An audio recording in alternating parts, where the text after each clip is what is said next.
Hello and welcome to already the fourth race of the SuperTrofeo, brought to you by our very own community, the privatist Pitbox.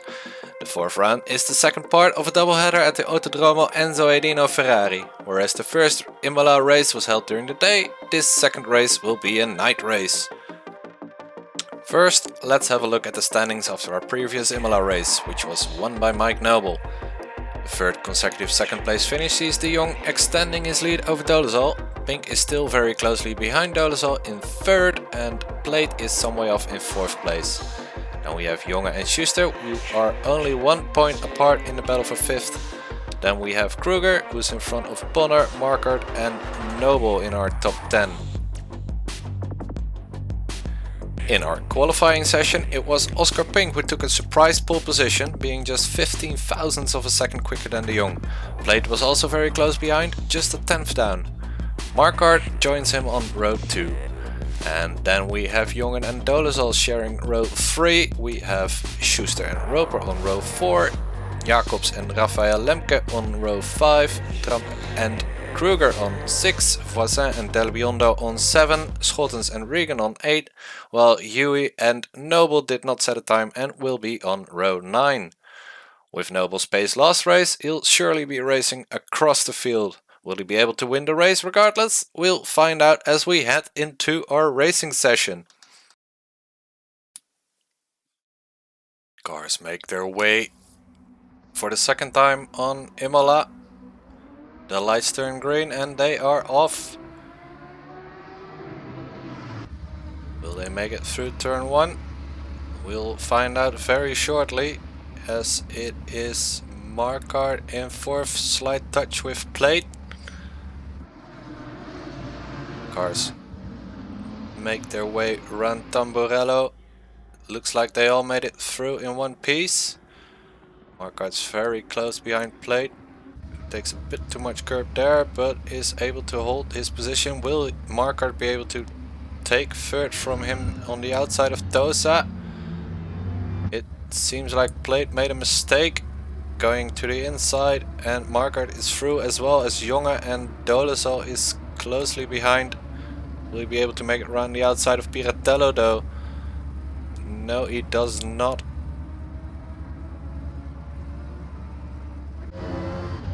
We're on board with Danish Markart, very closely behind Felix de Jong. Going through Variante Alta.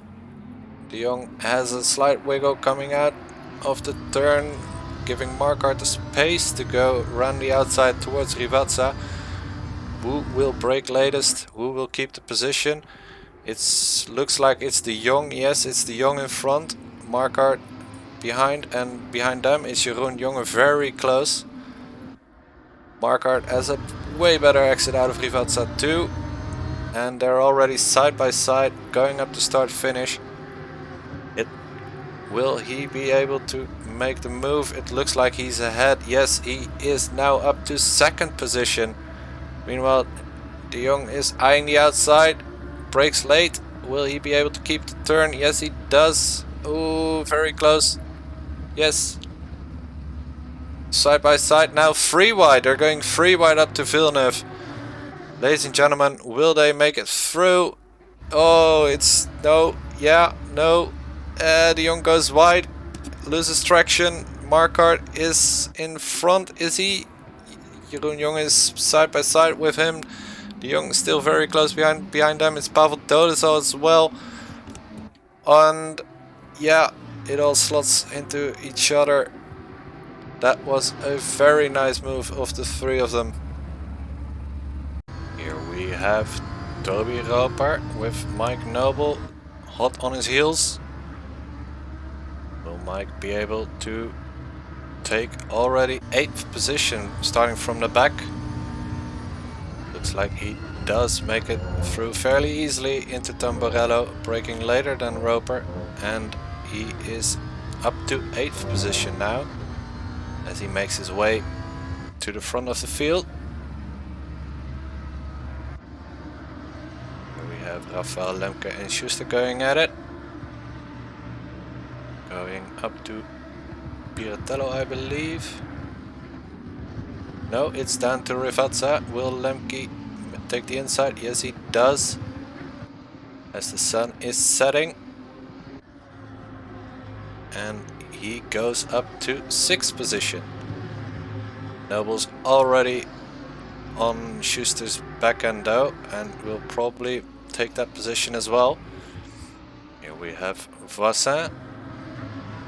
He will look to Jacobs' 11th position, as Jacobs takes way too much curb going into Variante Alta, and he loses out on 11th position to Mathieu Voisin.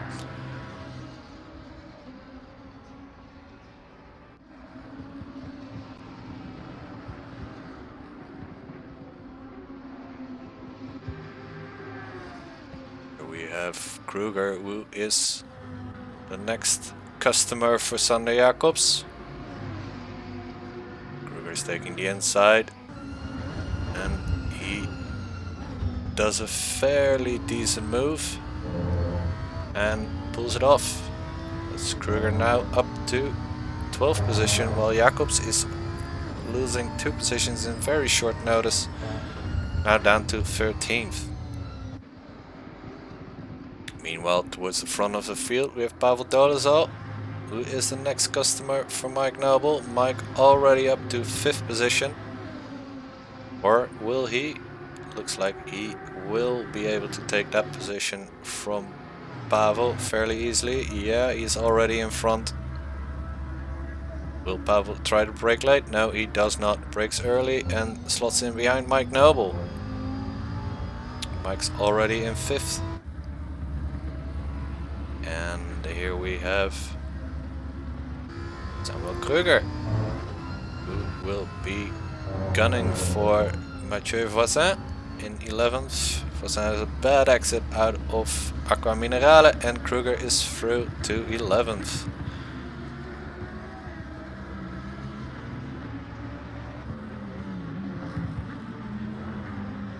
As the camera spaces out. Here we have Mike Noble, who is still in 5th, but now again behind Pavel Dolezal. Probably something happened. I think something happened with De Jong, who was in 4th but is now in 8th position, while Mike Noble is already in front of Pavel Dolezal. I think Pavel let him through there, knowing he won't be able to defend position against Mike Noble. While in 3rd we have Jeroen Jonge, but probably not for long, as Mike Noble is getting closer and closer. Will he do it at Variante Alta? No, it looks like Jeroen Jonge is letting him through as well. That's a shame. That could have been a nice battle, but fair game to him. No point in defending against a car that's so much quicker than yours. We have De Jong, who already made his pit stop. Jong sees Toby Roper coming out of the pits. Will he be able to make it into Tamburello? Yes, it looks like he does. Just in front now. He's in 9th. But he has to make up some ground. Will he be able to defend his SuperTrofeo lead? Talking about Pavel Dolezal, he is behind the other Felix in the field. Felix Huwe. That's a risky move, but he makes it count. He is now up to 15th, I believe. Also made his pit stop. Probably something went wrong because he's very far behind now.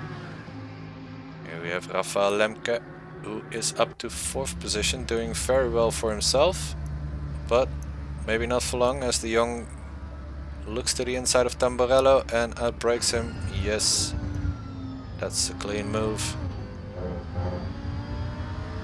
Be able to get back at him. No, he is not, as De Jong has the better exit out of Tamburello.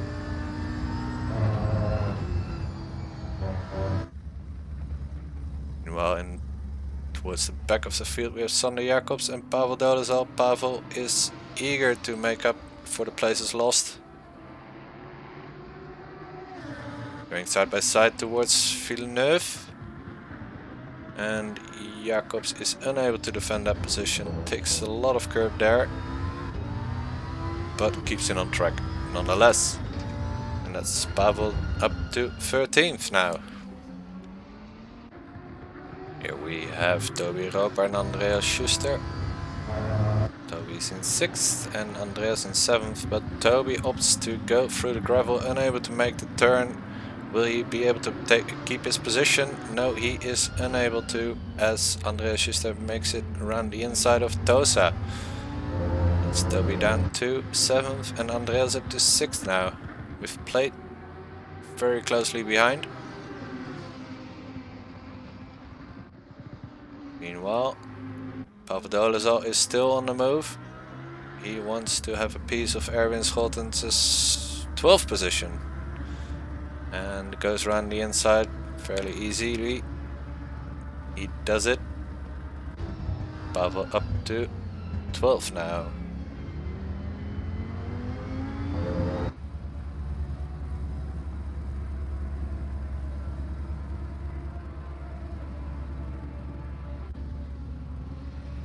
Well, Emo and Toby going at it. Toby has a slight wiggle coming out of Tosa. Emo is side by side going up to Piratello. Will he be able to make the inside stick? Yes, he does. As he makes it through to 7th position for Emo now.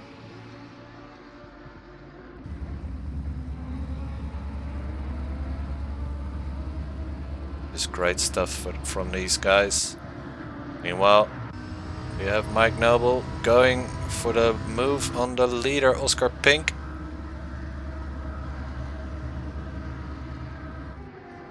Will he be able to make it around the outside of Tamburello? That's a risky move. Let's see if it pays off for him. Going side by side still, all the way through Tamburello. And yes, he does make it through. Has a better exit out of the third part of Tamburello, going into Villeneuve now. He is in the lead, however, it looks like, yeah, it does. Oscar is able to take the position back. Is he? Is he not? Going to Tosa, going around the outside. Will he make it stick? Mike has a slight wiggle on the inside, trying to keep it clean. Very closely matched, these cars. Very close to each other as well. Oscar breaks into Piratello and looks like he is able to stay in front. Meanwhile, still very close towards the race finish. Towards the line, it will be a drag race. Who will win? Will it be Oscar Pink or Mike Noble? Noble is eyeing for the outside. Oh, and they touch as they go across the finish line. Noble loses control, but it's Oscar Pink who is the winner of tonight's race. He will be very happy with having beaten Mike Noble on track. That spectacular finish saw Oscar win the race by just 0.07 of a second in front of Mike Noble. Noble still had the fastest lap, so he gains 5 bonus points for that. Jeroen Jonge rounds out the podium. De Jong was still able to finish 4th in front of Raphael Lemke, who kept Plate behind. Schuster finished 7th, Ropers in 8th, Kruger in 9th and Voisin finished in 10th. Marquardt and Dolezal faced disappointing results, finishing 11th and 12th respectively. Here we have the point scoring for race 4. Oscar's pole position and race win sees him score 70 points. Noble's second place and fastest lap sees him score 57 points. Jongen and De Jong both score 46 points. The MVP for this race is Raphael Lemke, gaining 5 positions during the race. Dennis Marquardt is this race's lucky loser by losing 7 positions. Looking at the overall standings, it's De Jong who is still in first place, but the gap to the new number 2, Oscar Pink, is just 15 points. Dolezal, after tonight's disappointing result, is in 3rd. Plate is still in 4th, but Jeroen Jonge is now very close. Mike Nobel is continuing his run towards the top of the field and is now in 6th. Schuster is in 7th, Kruger in 8th, Marquardt is 9th, while Bonner, who did not participate in this race, drops down to 10th. This is it for the 4th round of the SuperTrofeo presented by the privateers Pitbox. Next Friday we'll be racing at Barcelona and Paul Ricard for rounds 5 and 6 of the SuperTrofeo. If you want to participate, our registrations are still open. Check the links in the description below to find out how you too can be part of this championship and feature in these videos. If you like this video, please give it a thumbs up and subscribe to my channel, and I hope to see you next time as we wonder if Nobel is going to put us all to shame again.